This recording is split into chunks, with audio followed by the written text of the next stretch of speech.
In this video, I want to discuss the idea of disjoint cycles. If we have two cycles that have no elements in common, they are said to be disjoint. As an example, let's consider 1, 3, 2 and 4, 6, 5. These would be disjoint since they have nothing in common. On the other hand, if I look at 1, 3, 2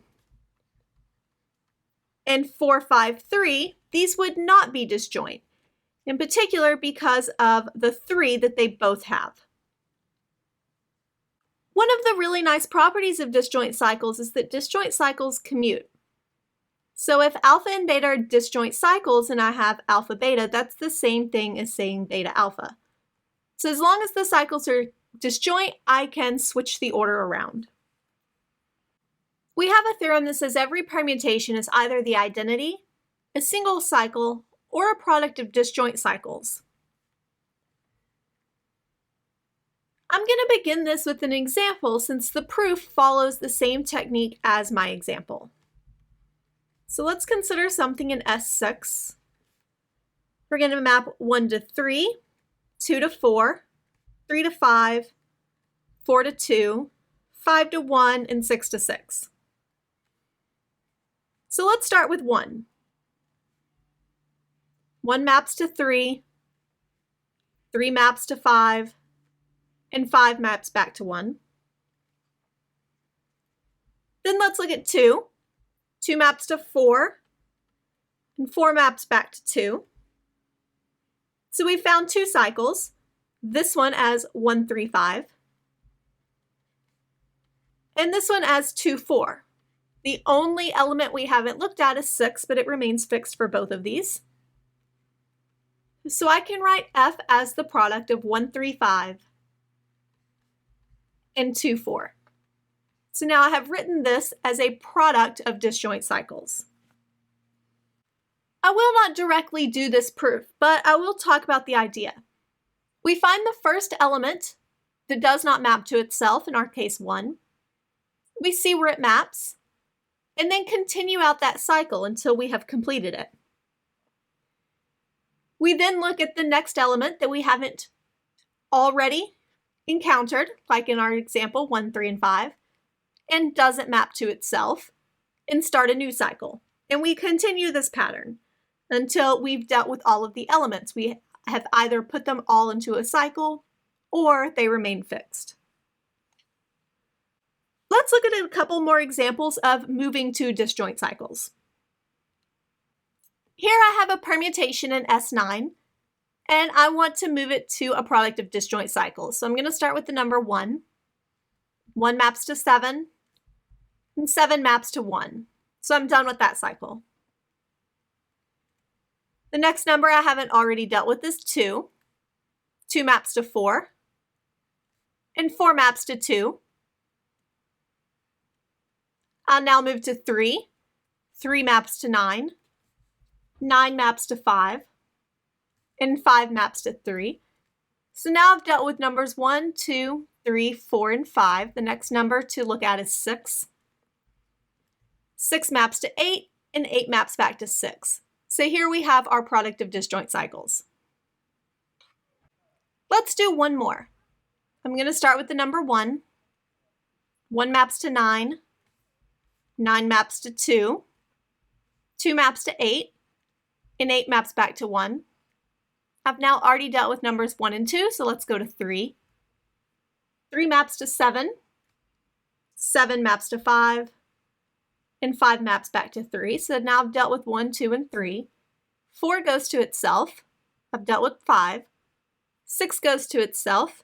I've dealt with 7, 8, and 9. So now I'm done, and I have my product of disjoint cycles. Now let's look at taking products and writing them as disjoint cycles. Let's start with gamma 1 or gamma inverse alpha. So for an inverse, we just need to switch the order. So instead of 2, 4, 3, 1, 5, I would have 5, 1, 3, 4, 2. And then alpha is 3, 7, 1, 4. Let's start with 1.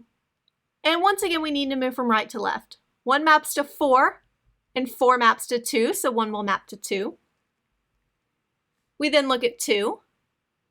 We see that 2 maps to 5. We now consider the number 5. This remains constant here, 5 maps to 1. So I've completed that cycle. I've already looked at numbers 1 and 2, so let's look at 3. 3 maps to 7, and then 7 remains constant. 7 maps to 1, and 1 maps to 3. So we're done there. I've now dealt with 1, 2, and 3, so let's look at 4. 4 maps to 3 and 3 maps to 4, so we actually don't need this 4 since it will remain constant. I've already dealt with 5, 6 remains constant, and I have 7. So I've completed gamma inverse alpha. Next, let's look at beta inverse gamma. So beta inverse would be 3, 2, 1. And then gamma 2, 4, 3, 1, 5. 1 maps to 5, and then 5 remains constant. 5 maps to 2, and then 2 maps to 1, so we're done there. Now let's start with 2. 2 maps to 4, and then 4 remains constant. 4 maps to 3, and 3 maps to 2, so 4 would map back to 2. Now the only number I haven't encountered is 3. We see that 3 maps to 1 and 1 maps to 3, so 3 actually remains constant. So this would be the disjoint cycle that represents B inverse gamma. Let's do one more that's a little bit longer, beta squared alpha gamma. So I have 2 betas, alpha, and gamma. And just like always, we need to work right to left. Let's start with 1. 1 maps to 5, and then 5 remains constant. 5 maps to 2, 2 maps to 3, and 3 maps to 1, so 5 will map to 1. Now let's look at 2. 2 maps to 4, 4 maps to 3, 3 maps to 1, and 1 maps to 2, so 2 will remain constant here. Let's look at 3. 3 maps to 1, 1 maps to 4, and then 4 remains constant, so 3 will map to 4. For 4, we have that 4 maps to 3, 3 maps to 7, and 7 remains constant. We then have that 7 maps to 1, 1 maps to 2, and 2 maps to 3, so 7 maps to 3. So now we've looked at 1. We know that 2 remains constant. We did 3, 4, 5.